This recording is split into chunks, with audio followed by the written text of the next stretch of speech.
My final presentation is on the Parkland shooting and the March for Our Lives movement that was the result of it.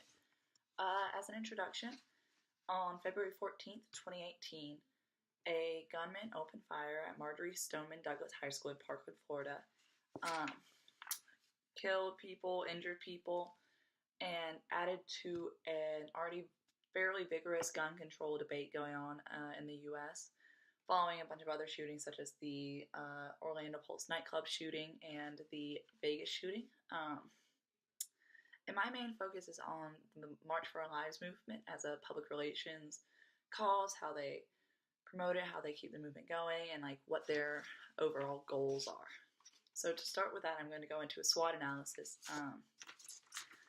Their strengths: they have accumulated a massive Twitter following very immediately, very quickly after the shooting. Not only the official March for Our Lives accounts, but some of the more outspoken students, such as David Hogg and Emma Gonzalez, and many of their peers who survived the Parkland shooting, have become huge forces on Twitter.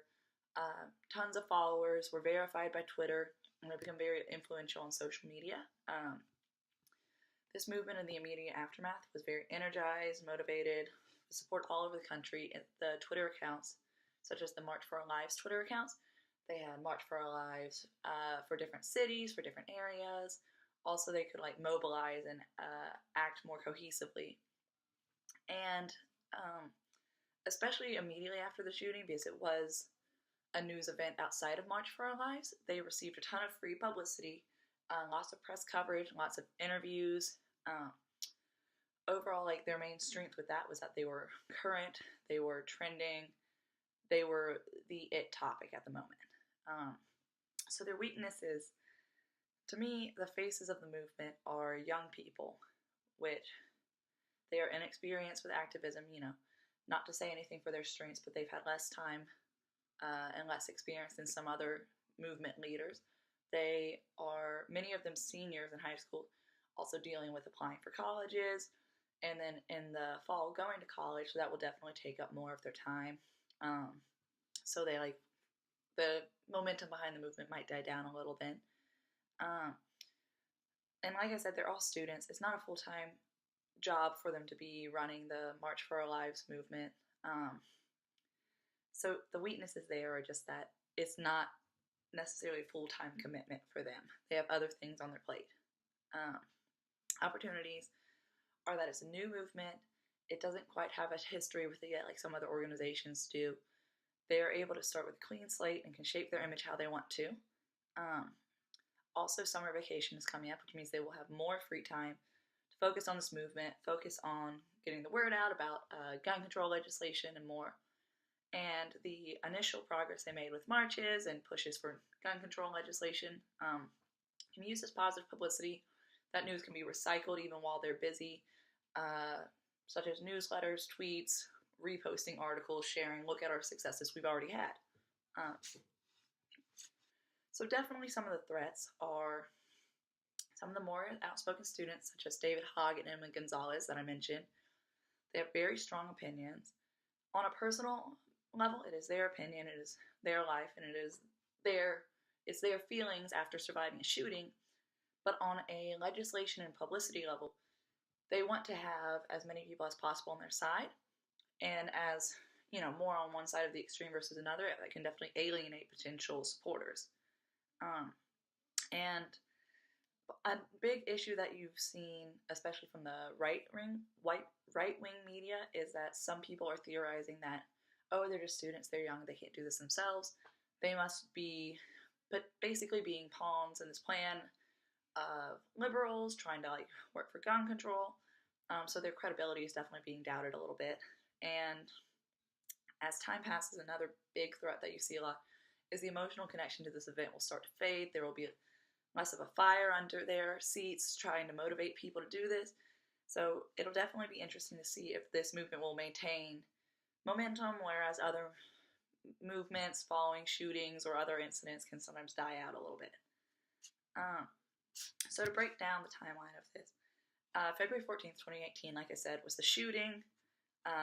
And then March 24th, 2018, was the March for Our Lives. The main one was in Washington, D.C., but there were other marches all across the country. Also, in this time, keep in mind that there are memorial services, there are funerals, there are threads on Twitter. There was a movement where students who had survived the shooting would post screenshots of their experience of hiding in the classroom, hearing bullets, texting their parents, "Goodbye, I love you." So that definitely influenced their social media presence during that timeline. April 20th, there was a nationwide walkout on the 20th anniversary, on the anniversary of the Columbine shooting on April 20th. And an ongoing movement has been that there's been a call to boycott NRA sponsors, contact politicians, donate towards the movement, and another very interesting one is Florida specifically. They divided every student in Florida with how much money Marco Rubio, the politician from Florida, gets from the NRA, and they've created a template for a price tag, telling people to print it out, put it on their book bag, and it's how much they personally, their life is worth based off of how much money Marco Rubio is getting from the NRA. That's more ongoing efforts they've continued. So going into the rope. So the research section of it, during the shooting, Nicholas Cruz, a 19-year-old, he killed 17 and wounded 17 more, among them students, teachers, coaches. And after this, there was a huge response. The mass shootings following up to this in order are Columbine, Virginia Tech, and then in more recent years, we have the Vegas shooting, the Orlando Pulse nightclub shooting, San Bernardino, Sandy Hook, and many more smaller shootings, the Aurora Theater shooting. Essentially just a culture of partially fear and definitely heightened emotions. You've seen a response after each shooting. There has been a large reaction, particularly after the Vegas shooting and Sandy Hook, especially because there were children involved. So for the research part, you can definitely look at this culture of growing anger about this issue on both sides of the aisle. Some fight more intensely to enforce stronger gun control. Others are fighting more strongly to maintain the current gun legislation. So their plans are to pass new gun control legislation. They want to prevent more school shooting, and they want to engage and mobilize others. With the gun control legislation, there's definitely pressure on senators and politicians all over the country. They are encouraging people to contact their local politicians, schedule town halls, write them, call them, and they're all doing all of this to try to change the access to guns to prevent potential future shooters from having more school shootings. They were saying, this is the last school shooting there will be, but about a week after there was another much smaller school shooting. So they're essentially just trying to work to minimize this kind of incident in the future. And they definitely, I believe, have done a good job at least mobilizing people on Twitter with their large social media presence. And then with programming, they have had marches all over the country, not only the original March for Our Lives, they've continued to do that for events such as the Columbine anniversary. They have been very, very, very active on social media. I think very effectively on talk shows, retweeting articles, commenting on issues that are in the news. I think they've done a very good job staying relevant. Like I mentioned earlier, they can be very polarizing figures. So while it might work with a certain demographic, I suspect that it does not work quite as well with an older demographic, particularly because they are so young.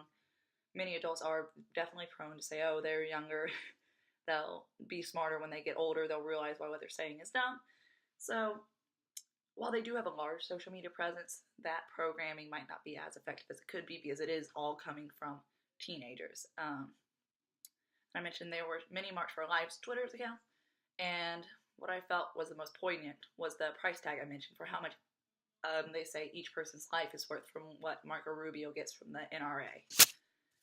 So with the media analysis and stakeholder impact, there has been a lot of pressure online for companies to distance themselves from the NRA, and while a lot of companies have done that, after the Parkland shooting, donations to the NRA actually tripled in the immediate aftermath.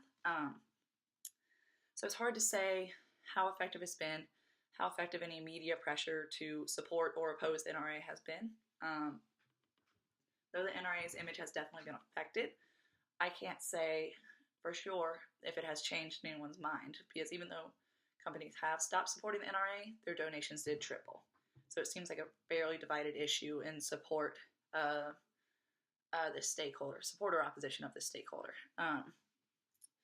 In regards to the media, a lot of the basic facts have been equal, no matter which side of the political spectrum the news source is on.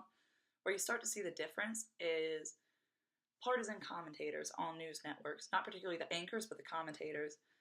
Laura Ingraham took the most heat, I believe, in my personal opinion, when she tweeted about how David Hogg, one of the Parkland survivors and one of the more outspoken survivors, didn't get into several colleges, and she lost sponsors. She took a leave from her show. There was a very vigorous, intense social media response against her. And on the other side of the aisle, for more liberal media, it's mostly been either critiquing people on the right wing for their critiques of shooting survivors, their treatment of children, like with Laura Ingraham. However, some have said that the movement has been hijacked by adults trying to run the scene, which my personal opinion is that it doesn't hurt to have adults on the scene. They're older, they have more experience planning movements.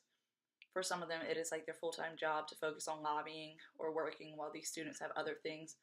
Not only the trauma from surviving a shooting and all their friends' funerals, but also school, college, summer. So while some people think that it could be a positive aspect, there are others who say the movement is being hijacked and used for political agenda rather than being a genuine response from the kids. So for future expectations, I do expect that this movement will maintain momentum because the survivors have been so active and so present on social media. I don't think it'll be a short campaign, such as Black Lives Matter. Their campaigns have been going on for years, and depending on who you ask, there has or hasn't been progress, but I think people can agree that any progress has not been huge. With movements like this, I personally believe it is baby steps. I think they've done an excellent job starting up their campaign for March for Our Lives and affecting gun control legislation, but I think having an older spokesperson could help. Choosing a less partisan one could help silence critics who say the movement is being hijacked by people with an agenda. While younger students were the ones affected by this specific shooting, older shooting survivors could help lend a face to this movement to not only include their older audience, but maybe have people who are more in the middle to help access a wider range of people, not just people on one side or another of the aisle. I think they could really increase their base based on like who they have representing the organization. Overall, to sum up, I think this organization has started strong. I think it will continue to do well, barring any PR crises, a major screw up by one of the main actors in this campaign. I wish them luck on a personal note with their endeavors, because as someone who is barely not a teenager anymore, I couldn't imagine going through the shooting they did and having to bury their friends. So I'm impressed by their endeavors to try to prevent anyone else from having to go through what they did. As a PR campaign, I think they are doing well, and I think if they continue on this trajectory with a few minor changes, they will continue to succeed and hopefully make the impact they are trying to make. Thank you.